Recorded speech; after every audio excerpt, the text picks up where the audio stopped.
At the loading screen of our game, we notice that the enemy jungler is a Smite Ignite Shaco. And this makes me a bit paranoid because I know we're dealing with an extremely aggressive Shaco player.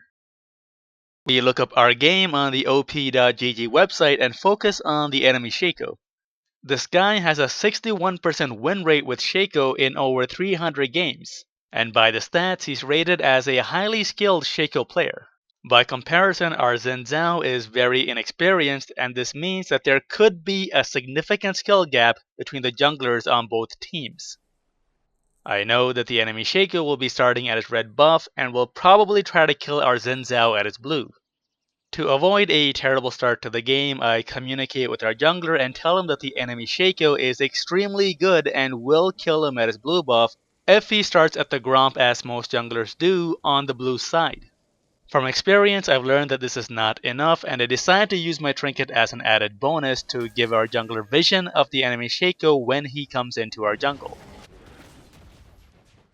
As expected, the enemy Shaco cleans up his red buff quickly, saving his smite, and heads over into our jungle.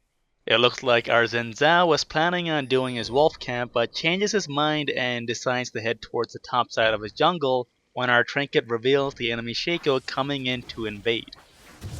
Seeing that his invade has failed, the enemy Shaco settles for smiting the Gromp and taking that camp instead. Now you might think that the strategy did not lead to any kills for our team and may wonder how significant is this really.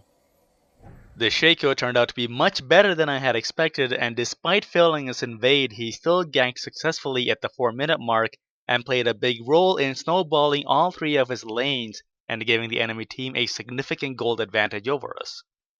If the Shaco had started snowballing at 2 minutes in on our jungler instead of the 4-minute mark on our top laner, he'd have established a much stronger gold advantage for his team, and we may not have been able to come back and win this game.